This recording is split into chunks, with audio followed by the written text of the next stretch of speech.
What's happening, guys? This is Mike's Total Dragon Channel. Um, Tonight, we're going to do something a little bit different. We are going to take a look at Batman 160, Part 3, I believe it is, of the Hush 2 saga. And when I say we are going to do something a little bit different, I have not had a chance to look at this issue either. So this will be my first time going through it. So we're going to be looking at this. I'm going to be reading and reacting to this in live time. So it might be kind of fun. But so since the announcement, or not really since the announcement, but since the release of Hush 2, it has been polarizing, to say the least. A lot of people are really, really dumping on it, saying it makes very little sense within the current state of Batman. A lot of the complaints that I have heard and seen is that basically Jeff Loeb has came in and has not acknowledged any of the previous 20 years worth of Batman storylines or any of the current continuity. And the book essentially seems to read and feel like it's about 6 months after the last Hush, the last original Hush that him and Jim Lee did in the early 2000s. So I don't think this is the reaction that DC was expecting. And I have heard that this issue here does nothing to change anyone's minds in regards to what's going on. So we will go ahead and get started. And one of the first things that I notice here is this is the cover by Jim Lee, and it looks like an incredible waste of Jim Lee's talent to have this be the. Now I understand, and I know that there's probably 50 variants to this cover that have a lot better art to it, but man, if this issue here, if this is what he offered up for the base cover, this is just, or I'm sure he didn't say let's use this one as the de facto generic cover, but man, it is a piss poor choice, to say the least, that they wasted Jim Lee's talent on this cover here. Just a silhouetted Batman figure with just multiple uses of the word hush in the background. That's incredibly disappointing. I know this is not one of the fancier variants, but we deserve better than this. Alright, so we'll go ahead and start off here. Let's see, I guess I'll read it. The cave. Out of anger, Jason struck me down. Need to find out what happened between then and now. I wish I could say I was sorry, Bruce, but you brought this on yourself. Knowing yourself is the beginning of all wisdom. Why are you whispering? We're the only ones here. It's annoying. Jason is with Hush, as I suspected. You did what needed to be done. In my home. The betrayal. So one of the questions I've had is, one of the questions I've had in regards to the storytelling is, this is Jason Todd, Red Hood, and he looks exactly like the Jason Todd, Red Hood that was in the first Hush. It looks like it has been no time has passed for this character. He doesn't even look like the current Jason. Like I said, it looks like he just leapt off the page from the last Loeb and Lee Hush book. So we have Batman narrating here. So it looks like he is, Batman that is, he is watching videotape of everything that has occurred since he got knocked out in the previous issue. Jason was always unpredictable. This is where it ends. An arrogance that I had hoped he would outgrow. Since his return, since adopting the Red Hood identity, Jason, this is just the beginning. Take your best shot. If you want to lose your hand when that pistol backfires and explodes. We've been over and over this. We need the Joker alive, so when everyone can see the choice Batman made to save his life when he didn't save yours. Give me the gun so I can take the scalpel out. He has made it challenging for him to listen to anyone. I got it, thanks. We both know you need my help. These fits of rage, the cerebral pain you're hiding, your brain is deteriorating. There was just too much damage, even for the Lazarus pit to repair. Curious, though, that as you lie dying in his arms, he didn't think to call me, his childhood friend and the best brain surgeon in the world. When Bruce cracked his own skull open, mine was the first number he dialed. Nice. Did you add that last part for me or for the surveillance cameras? Because Bruce now has everything you're planning. Does he? Anything Hush said could be the truth or part of his twisted game. Where did they take the Joker? Is there something wrong with Jason? Stolen the car. Left a single scalpel. Damascus steel. He knew I would remember. So this page here is, part of the controversy, or not really controversy, I guess you would say, is criticism. Is part of the criticism I've seen in regards to this book is it's the same old, argument that we've seen Jason. It's the same old argument we've seen Jason, Joker, and Batman go through 100 times by this point. You let Joker kill me. Joker killed me, and you didn't do anything. That whole type of deal. And this time, the only difference is Hush is in the middle of it. So this part feels really rehashed. And here's another thing, just from reading this really quick. We've been over and over this. We need the Joker alive so everyone can see the choice Batman made to save his life when he didn't save yours. See, that is, and then he doubles down on this statement here. We both know you need my help. Your brain is deteriorating. There was just too much damage. Curious, though, as you lay dying in his arms, he was dead. Jason Todd was dead. He was not dying.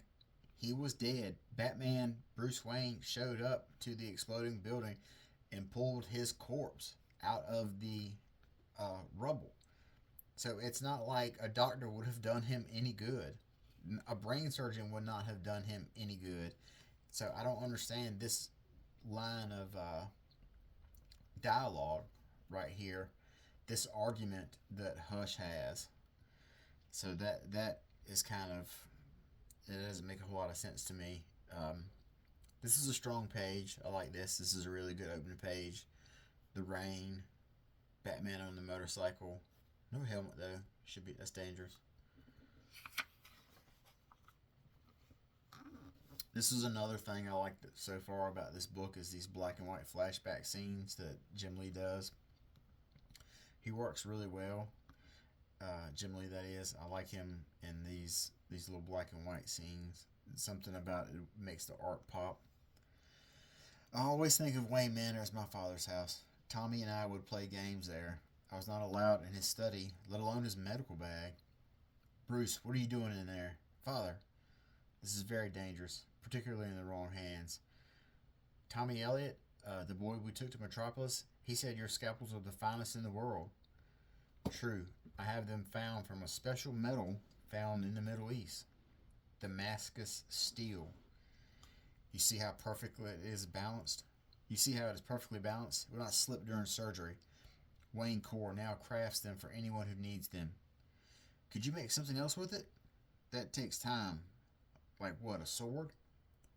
Tommy likes to play war games with these small metal soldiers. Do you think we could make a set for his birthday? My parents were murdered. The toy soldiers were never made. He knew I would remember. Jim Gordon stopped me from killing the Joker one night. Another one of Hush's games. I wonder what he will think when he learns what I have done.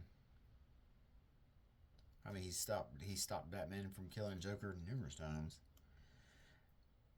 Welcome back, my friend, to the show that never ends. So this is quite a pickle. Let's just say you left me here to die. Croak, kick the bucket. Since you know it's not like you did the deed. Who would know except you? Oh, God.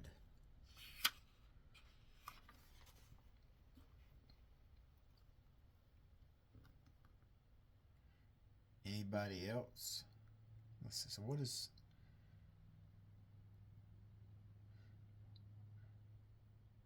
Enough. So I wonder what we're seeing here. So this is the scene where Batman saves Joker from. So this scene right here basically takes part in part one. Batman saving Joker from dying, freeing him.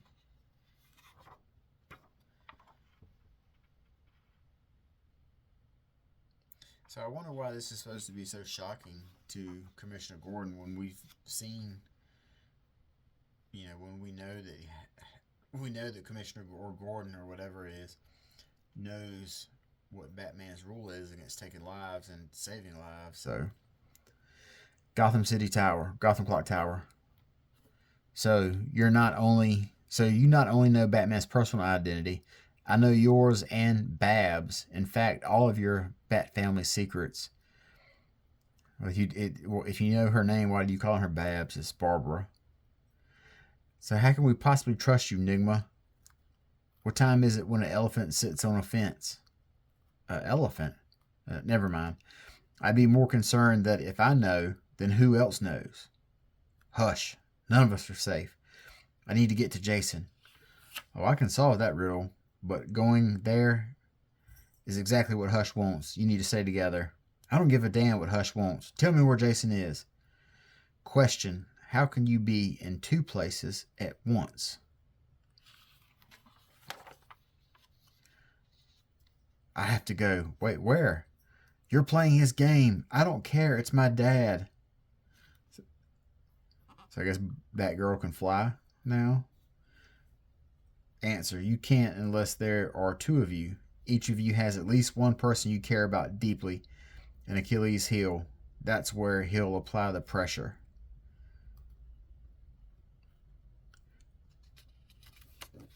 Now, I heard that Riddler's joke, or his riddle here, what time is it when an elephant sits on a fence? And they say elephant. And the punchline for that riddle is, it's time to get another fence. So what I saw that was speculated was Riddler basically telling them, Nightwing and Barbara Gordon, that jig is up and you guys need to bail on your secret identities and start from scratch. You need to go and start a new life, essentially, is what that riddle is in reference to. Now, I don't know how true that is or not, but it could be definitely interpreted that way. Wayne Midtower, one of my father's many legacies. Now, somehow it is embroiled in my war with Tommy Elliot. I was not expecting anyone to be working this late. I was not expecting anyone, especially you. I've heard of the Batman, of course, but didn't think you were real. How can I help you? This scalpel was made here. There should be a serial number if it is missing. Who was it made for, Miss? Everything about this woman is a lie. The name, her accent. Is she in league with Hush? My friends call me Armor. Well, that's quite a name for a secretary. We're not going to be friends. Who or what is she? You're doing that detective thing just like you said you would. You're doing that detective thing just like he said you would. Is she a robot? An android? More like human with improvements. All you need is a responsometer, that gadget that controls metals, and the right surgeon. How long has she been embedded here? How far back did Hush plan this? She has to concentrate to hold her forms. I need to break that. Need to break her. Where is he? Where is Hush? I like this right here. It's like a powerful voice. This looks like a really cool sound effect. But it also might be one of those panels where they show like some sort of mental control. Gotham City Lighthouse. What has no legs but stands so high it can touch the sky? He couldn't just tell me. I'm a little bit disappointed that it's you instead of Bruce. Jason, come with me. Typical, you don't get it, Dick. Bruce shot at me with a gun. What? I don't believe you. I don't care. I'm not leaving. You're leaving, and I don't need these to kick your ass. What kind of riddle is this? What has no legs but stands so high it can touch the sky? Isn't that... That could be like...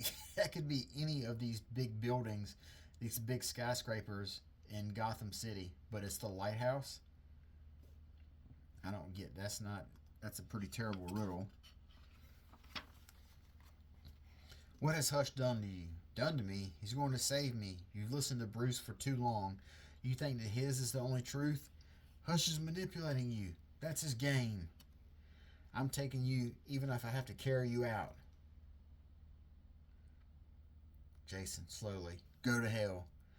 Oh, I've wanted to use this line for such a long time. Which one of you is faster than a speeding bullet? So this is a cool shot. I like this right here. Joker wielding two pistols.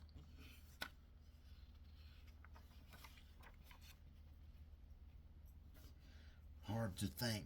His voice emits hypersonics, specifically my design. I used them on Killer Croc when I first encountered Hush. Tommy has changed the game. Instead of working with Gotham's criminal element, he has surgically created his own allies. Whatever I have built, there is always a failsafe. That was Hush's first mistake. The second was not expecting I had made some improvements on my own. So these are really cool. A couple of really cool panels right here. I like how they are, or how Jim Lee is showing these words. The way he makes them really big, or basically like weaponized sound. So I enjoy that technique. Time to put this man down. It's like hitting a brick wall. Harder. Unbelievable. His training familiar. Whoever, whatever he is, have to move now. Okay, what the fuck is this? Sick'em Bane. Damian with Bane? Well, I gotta say, I did not expect this. I did not expect Bane to show up. Sure, why not? Have to risk being able to hear him. You come with me. Why are you here with Bane? I'm helping you? Has Hush gotten to him? I do not need your help. Bane, do not let him speak. Who can I trust in all this? Every maneuver calculated. Exactly how Tommy plays.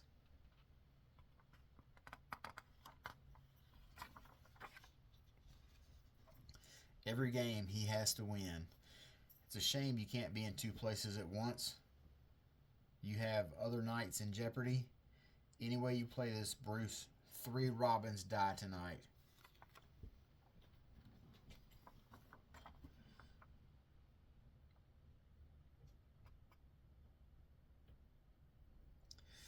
This is very unexpected here. Why is Bane here? Why is he teamed up with Robin? That's doesn't make a whole bunch of sense. And here are some of the variant covers, and as you can see, any of these would have looked better than the one that I picked up. So that was that, and then the rest of it is just filler for other stuff. But that is Batman 160, the third part of Hush 2, and it seems a very confusing, not confusing, but very nonsensical, I guess you would say. You know, it just seems like, it doesn't really seem like this is a book that someone of Jeff Loeb's stature, someone with his experience, this doesn't seem like some of his output. You know, it seems kind of rushed. A lot of it doesn't seem to make a lot of sense. It seems very, you know, like I said, it doesn't feel like it really ties into anything. It feels very standalone-ish. You know, it feels like it takes place outside of continuity. You know, I don't really understand what's going on in it very much in regards to the rest of Batman. I still will never understand why they did not launch this as a miniseries. You know, it's not like people are not adverse to buying Batman miniseries or you know,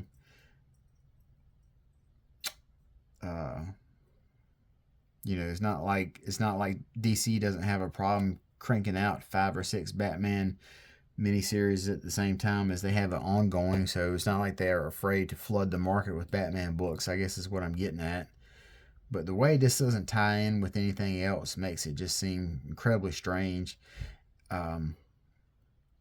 You know, maybe they knew, maybe DC editorial knew that this miniseries would not sell well on its own, and that's why they stuck it here into the ongoing.